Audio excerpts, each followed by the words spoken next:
Okay, he's going live. Hello everybody, I'm Todd.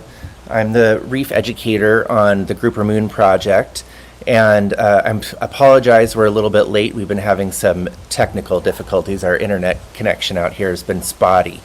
I apologize in advance if we start to drop out. But I'm going to just give you a little bit of behind the scenes, what's been happening so far on the project, and then I'm going to introduce you all to some of the scientists that are here working on the Grouper Moon project, and we'll tell you about everything that's happened so far and what we're expecting to see this week, as all of us are here on Little Cayman, diving on the Nassau Grouper spawning aggregation site and counting fish, collecting data, and so I'm here working with the classrooms in the Cayman Islands on Grand and on Brack. And if any of those students are on today, I'm just saying hi to all of you. So glad that you were able to join us. I got here, I actually live in Seattle, and so I flew out Friday night and got here on Saturday, that's right. And so since I've been here, the divers have all been going out to the aggregation site 3 times a day. They go out first thing in the morning, right around 8 o'clock in the morning, and then again at around 1 in the afternoon, 12 or 1 in the afternoon, and then again at dusk. And on all those dives, they'll have a number of divers go out there, maybe 15, 16 divers going out. And actually, I have one of the scientists right here who just came back from a dive out on the aggregation. And I'm going to have him introduce himself and tell you guys a little bit about what they've been seeing and what they've been doing so far on the project this year. So I'm going to introduce you Dr. Brice Semmens. Hi, Brice. Good morning / afternoon, everybody. How are you? Good to have you here. Thanks for being here. Absolutely. So on this first live stream, we usually give everyone kind of a quick rundown of who's here and what's been happening so far on the research project. So can you tell us just a little, who's here with us and what the day kind of looks like for you guys? Sure. Yeah. So I'm Brice Semmens. I'm one of the lead scientists for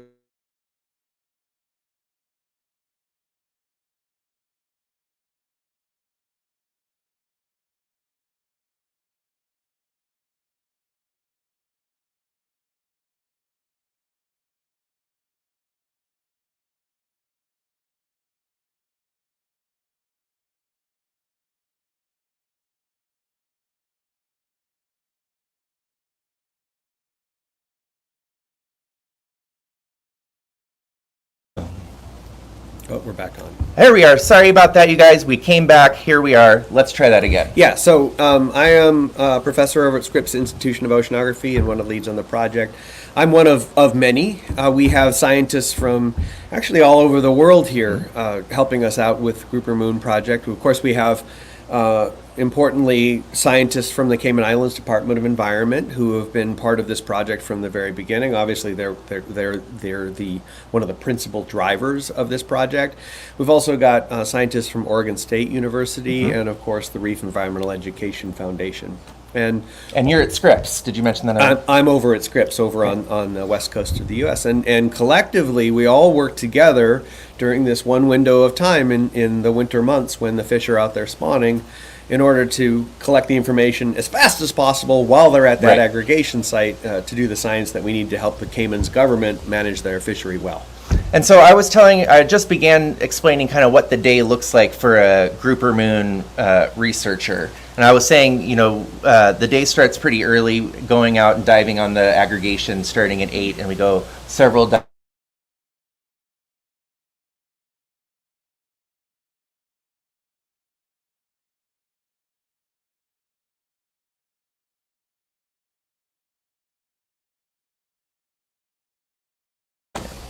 Here we go.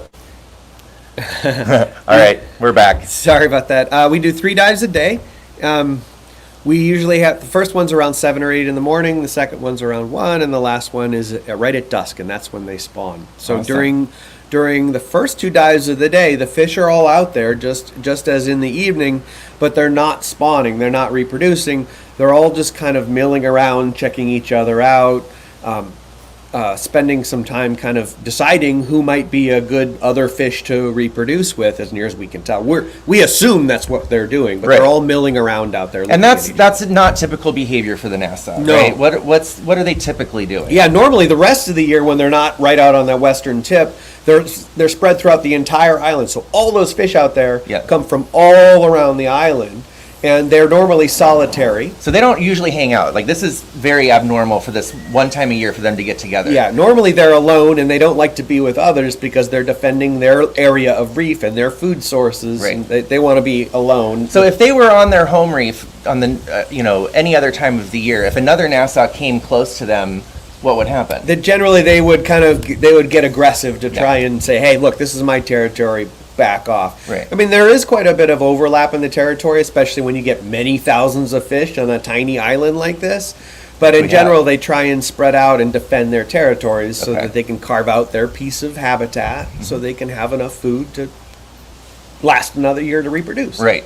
Yeah. So this is really abnormal for them when they go out there and they're milling about. Now, so what are you doing when you guys are out there? You drop down on the large thousands of fish aggregation, and are you counting them, or Yeah. what's happening? Yeah, so that for fisheries management, for population assessment, the two key pieces of information that we need are how many fish are there Okay. and how big are they.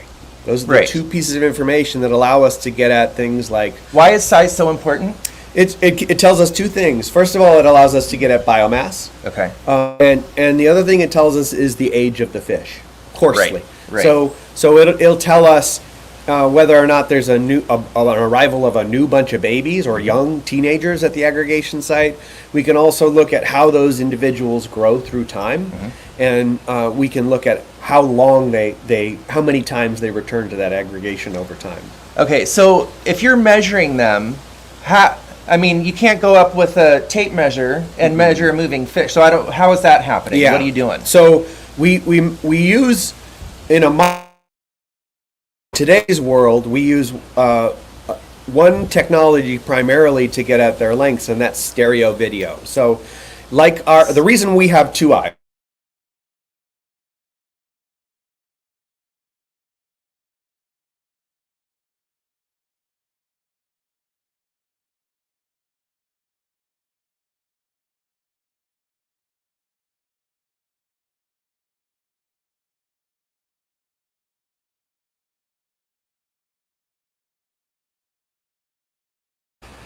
There we go. All right, so two eyes. They allow us And to actually, get depth it looks like we perception. have one right here. Yeah, so here you go. So I'm going to pull back a little bit So so, you that's can our- see that.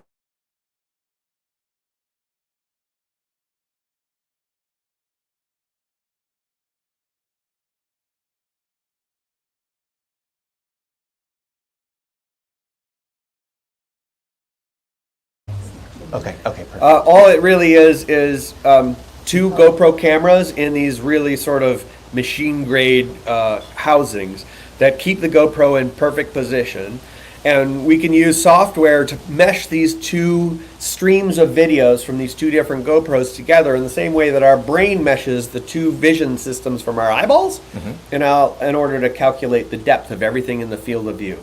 And by doing that, we can use computing technology in order to estimate the size of all the fish that we capture in these two different GoPros. And so these here, these are just the handles. These like are this just- is literally, just to hold that's on. all that is. Yeah, it's low tech, high tech. It's high tech, but it's Right. really just two cameras Right. that are held perfectly at the same position. So it's essentially emulating like your eyes. Exactly. Okay. Exactly right. And at the same time we're capturing that, we can use counts from the fish in each one of these GoPros to calculate or to estimate how many fish are seen. So we can do a video pan. We can swim across the aggregation. Now, is that the only way that you're counting them? Just like you're taking a pan and then kind of eyeballing it, or what? No. Okay. So we do this, and then we have two other ways that we can estimate the number of fish. One is we do marking. So we put the equivalent of a little baby, basically jewelry. We Right. implant jewelry in their back, Right. a small spaghetti tag. Right. And that we do that in a very small subset of all the fish that are out there. And then we send divers down, and we have those divers count a count of 50 fish and keep track of how many of those 50 have tags. We do that over and over again, and we can estimate the proportion of the population we've tagged. How many of all of the fish have Yep. tags in them? So how many of those counts do you actually get on a, each year? Like, is it like 20, 30 or? Hundreds or even thousands. Really? Yeah, divers just do them over and over and over again because it's conditions out there. The visibility is great. It's 100 feet, Right. and if we can get to the fish, they're all in a nice band usually, and so we can just sit there as divers and go 1, 2, 3, Yeah. 4, 5, and if we can get enough of those counts, so we get a good estimate of the proportion of the population tagged. If we know how many tags have been put out, Right. let's say we put out 100 tags, Right. and we can estimate that 10% of the population is tagged, then we know that 10% is 100, so a full population is a.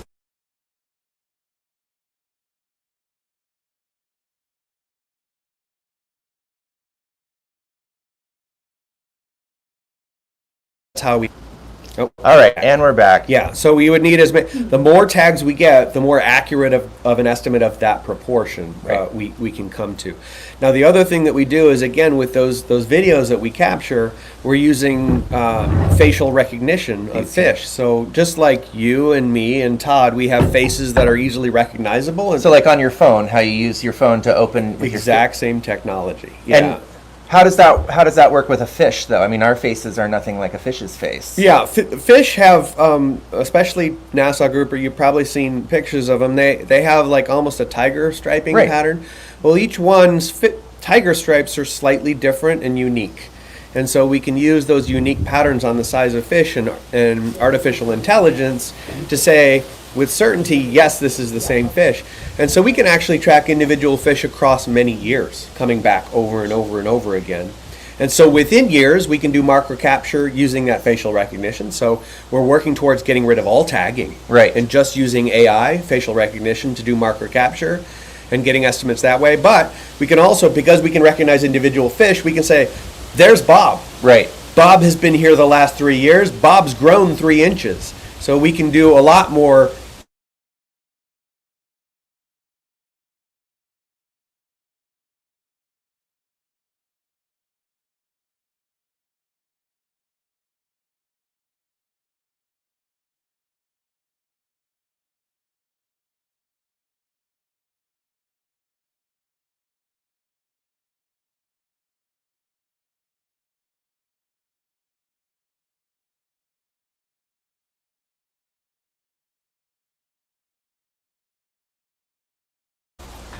Okay, we're back. So we were talking about, so you're essentially creating like a directory of all of the Nassau grouper that live here on Little Cayman. Yeah, exactly. You're going to have a database that has the pictures of all of them. Yeah, and we get thousands and thousands of fish faces Wow. these days with the cameras because GoPros are powerful, they're Yeah. cheap, and we can put them in the hands of all of our divers. So we get a lot of information now.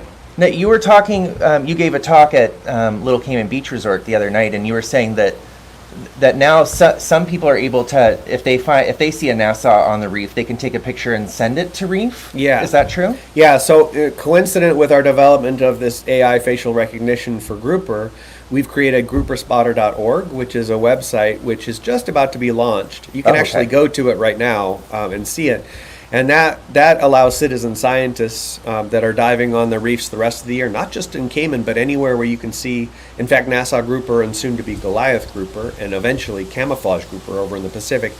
Those divers can take pictures and submit them themselves, and they can help us build that database of Right. these species globally. So you would be able to use your facial recognition technology with those photographs that people are sending you in and add that to the sort of Nassau grouper Facebook that you're creating. And that'll be really helpful to us because, for instance, we only see most of these fish when they're on the west end of Little Cayman.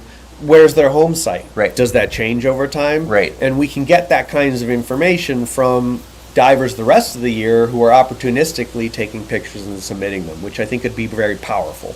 That sounds amazing. I hope that some of you guys consider doing that. Well, Brice, thank you so much for coming and talking to us. Absolutely. Brice has tons of work that he has to get off and head to do, and so I'm going to introduce you guys to another scientist that's here. Thanks you so all. much, Brice. Next up on the docket is my friend, colleague, Dr. Steve Gittings. And Steve, come have a seat here.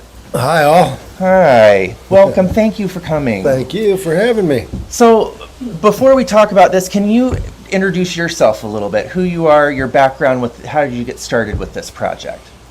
Well, Christy was a graduate student of mine way back when at Texas A&M University, Wow. and I went off and started working for NOAA in about 1992, actually just before she started graduate school. But she was a grad student of mine that worked at the flower gardens off the Texas coast way back then. Right. And I still work for NOAA. I work up in the U.S. in Washington, D.C. for the National Marine Sanctuary Program. But And what do you do? What does that mean? Well, that I'm chief scientist for that program, so I Uh-huh. work with all the scientists who around the U.S. in the marine parks do science. I So I see. get to work with all these people who do coral science, kelp science, whale science, you name That it. sounds Atmospheric incredible. science, Do you need archaeology. like a personal assistant that No, can go? Just let me know. just if that, me, Yeah, just okay, me. all right. I'm stingy. Yeah, that sounds like a great job. Oh, it's been fun. It's been great. I've been doing that for 25 years now at headquarters. And how long have you been here? Well, I started doing this project, it's got to be 16, 17 years ago, maybe, something like that. Christy invited me to come down. For the first couple of years, I said, I don't know. It's another thing on my plate that Yeah. I can't fit. Well, it took one trip down here to Little Cayman to decide that not only was I going to do this project every year, but I'm going to come to Little Cayman for everything I can do. Exactly. So now I do other things as well. I serve on the board of the Central Caribbean Marine Institute here. and- CCMI. Yeah, CCMI, which has been really fun.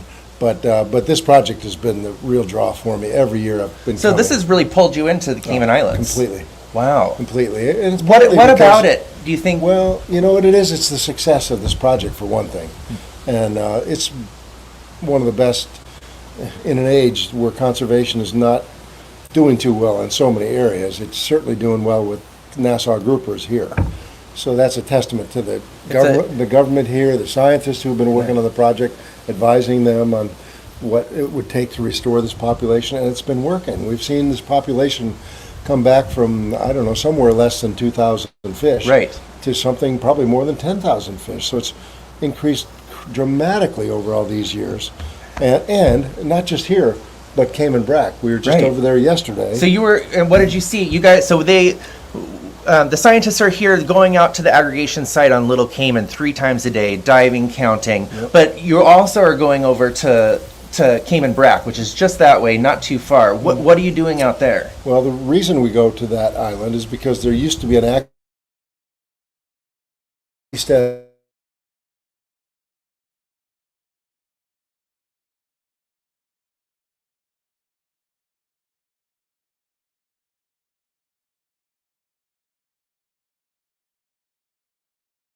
that population anyway. And And it seems to be because the numbers over there are in the thousands now of fish at that spawning aggregation. So it's gone from a few hundred yeah, to maybe, our estimate yesterday, just from diving. Yeah. We don't have any accurate just an counts yet. estimate. Yeah, it was something like 2,500 fish. Wow. So it's in the thousands for sure. So I have a question. Do you think that there's any way that there's cross-pollination happening since these islands are so close I think together? it's almost certain. Okay. Because a few hundred fish over there spawning Yeah. is not going to replenish in that rate of That's time. what I was thinking. It needs a lot more input of eggs, of fertilized eggs, to start up a population that was Yeah. depleted so far. I mean, So that seems almost like an certainly- exciting development, right? That Oh, that no it's question. That's a benefit that I'm not sure we all thought we'd see so fast Mm-hmm. happen. But once you get a large number of fish spawning in some place, then the area of influence of that is as broad as far as the waves and currents will take the eggs. right. And we know they can go 10 miles over Yeah, yeah. to Brac because they can go probably hundreds of miles in Right. the time it takes between the time when they're fertilized and the time they're ready to settle as small fish. Yeah. And how many days is that? Oh, gosh, it's like 30 a month or something. A month. yeah, Okay. before they're really ready to settle. So they drift around for a while, and as long as they're near some shallow habitat to where they can settle and start growing for a couple of years, they like the bays, the really shallow habitat, and rocks to hide under when they're juveniles. Right. And so when they're this big, Yeah. they like the bays. And when they Yeah. get a little bigger, they'll move offshore. Yeah.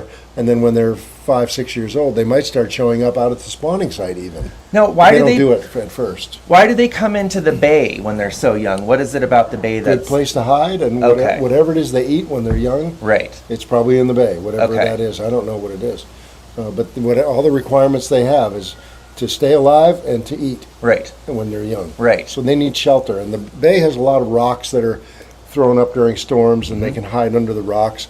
And they do that for a couple of years. It's Okay. hard to, well, you can see them. They'll stick their heads out of the rocks. Yeah. And then when you come up to them, they'll go back in Yeah. the hole. So they're very skittish when And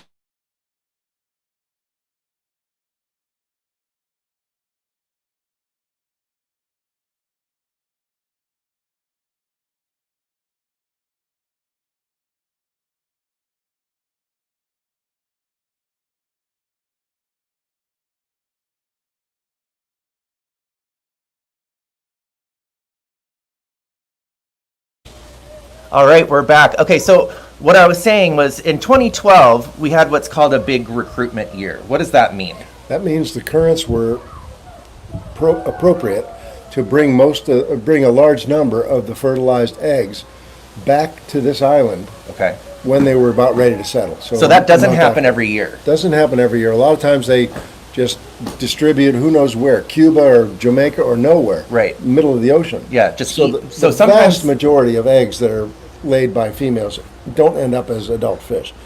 By almost tiny so like percentage. 99% are Probably eaten way lost. higher than that. Really, really. Yeah, Okay. so a tiny number, but on a good year, this island benefits substantially from that recruitment, from that spawning. Right. By being the place where a lot of the eggs end up, or the juveniles end up Yeah. when they're ready to settle. And that's a good year. So that's when the next summer we start seeing all these baby fish Yeah. in the bays. Yeah. You won't see them if a good recruitment year didn't happen. Right. And that year we saw one.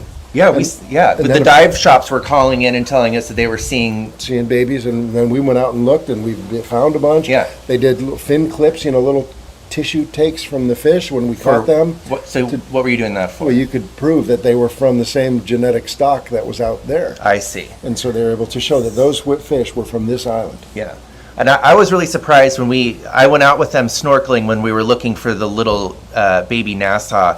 And many fish look very different when they're in their juvenile stage to when they're older. But the little juvenile Nassau, they look exactly like adult Nassau, but just miniature. They're just beautiful little fish. I mean, you can't mistake it for anything else. No, That's you a little can't. Nassau. That helps. Yeah. Helps, yeah. So I know that you've also been really involved with the lionfish invasion here in the Cayman Islands. Can you talk a little bit about what's going on with that, where that project stands? Yeah, well, of course, the lionfish problem is not just a Cayman Islands problem. No. It's all over the Caribbean, down into South America, up into North America, throughout the Gulf of Mexico. Lionfish have spread throughout the western How far Atlantic. north are they able to go? Year-round, they'll go as far north as the Carolinas, North Really? Carolina. During the summer, a lot of those fish that are born that year, or adults, go north. They can go farther north than that, up into, Massachusetts, Rhode Island, whatever. But they don't overwinter up there because the water's too cold. But so between North Carolina and Brazil, Yeah. Wow, find that's a lionfish. huge range. they were really abundant for a long time in a lot of places, and wreaking havoc with the local fish because they just eat them like crazy. They're insatiable fish, and they're very good hunters. Right. They just sit, wait for a fish to swim by, and they'll gulp it up. And because local fish don't have a fear of lionfish because they are not native. There's no natural predator here, essentially. Not that we know of. There Right. are fish that eat lionfish. Okay. And there were attempts on this island included to teach big fish to eat lionfish. That's partially successful in terms of getting fish familiar with the taste of lionfish, and maybe they start eating them.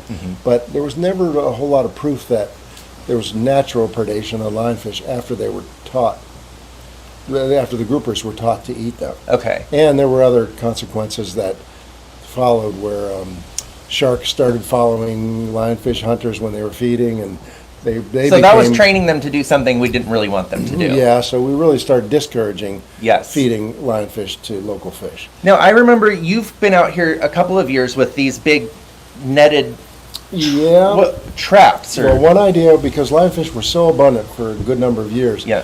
one idea was we could fish them commercially. They're very Right. good fish to Yeah, eat. delicious. They're just a little small, but they're it's relatively small fish, but Yeah. very good to eat. Yeah. So we figured if we could develop a commercial fishery for them, that would solve the problem. Okay. Because we'd start getting lionfish out of deep water, Yeah. as well as shallow water, where the spear fishermen were doing such a good job removing shallow water fish, but nobody was removing deep water Right. lionfish.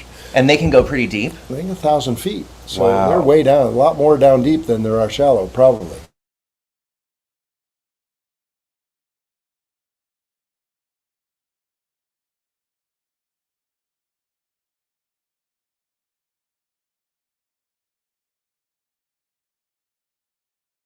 Onto the traps, and then being able to catch them.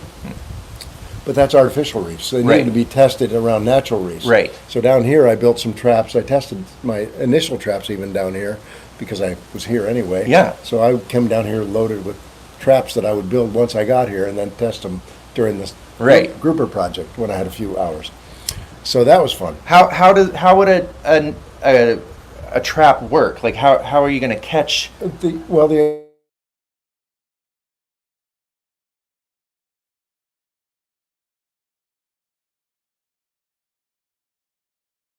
we call it. Oh. Okay, we're back. Yeah, lionfish they love structure, so they'll just swim over to anything you put on the bottom. Okay. And I saw that in a video once where somebody was trying to modify lobster traps to get them to catch lionfish. And there were lionfish around the lobster trap, but most of them were outside it. So I thought, wow, couldn't we put something equivalent to a lobster trap on the bottom, but then have a big net around it that closed over top of the whole thing to catch all the lionfish Right. that were living around the trap? And so I designed a curtain trap, that the net would slide up those rails when you pulled the trap from the bottom, after the lionfish were attracted to a structure in the middle. I see. And then that became a modified thing that ended up looking kind of like a taco, that when it hit the bottom, it opened like a big hula hoop and laid on the bottom with netting. Uh-huh. And then there was a structure in the middle. Okay. And the lionfish would come around it, and then, And then it would- when you pulled it up, it would close around the lionfish. Wow. And it would be like a big taco. Yeah. And it would catch the fish and bring them up. Yeah. And it worked great around artificial reefs. So we now, REEF got a contract from NOAA, Okay. a grant from NOAA, to test these traps around natural reefs. I see. And Ali Candelma was in charge of that project, and she's here on this project too. That's right. Right. And that project's winding down. There's still some things we want to test, but turns out it's more difficult to attract lionfish from a natural reef setting than it is from an artificial reef setting. I see. So I don't know that the commercial potential of those traps is ever going to quite pan out the way we hoped they would. Right. But there's still some things we'd like to test, like putting large groups of lionfish traps near a natural reef to see if that would draw the fish off the natural reef, in which case you could catch a lot of lionfish and supply a fishery. So we're still hopeful, but not as hopeful as I was. On the good side, lionfish abundances seem to be going down in a lot of places. Yeah. They What don't seem do to we be- attribute that Well, to? we don't yet. Okay. But we have some suspicions, and that it might be that native fish of some types Are starting to eat them. have started to eat them. Probably not the adults, because we'd see that happening if it was yeah. happening often.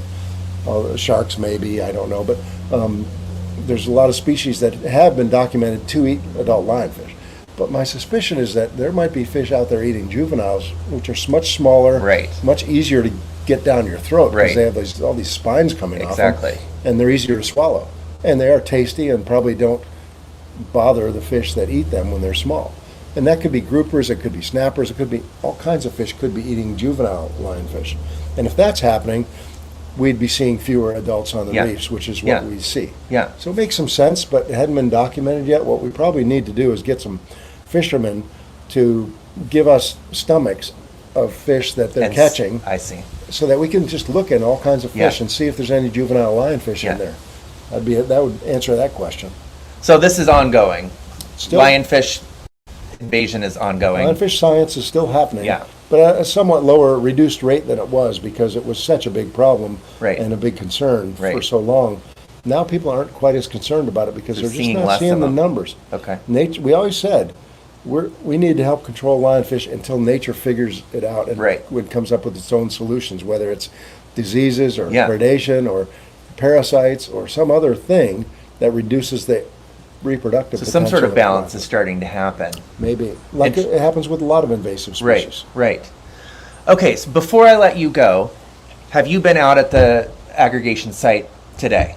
I have. And what did you see out there? What's going on? Well, of course, we were there last night and saw some reproduction going on. So spawning has already started. It's already started at I don't know, if I was estimating, I'd say it was less than half capacity last night. It looked like a lot of fish We're ready. but not.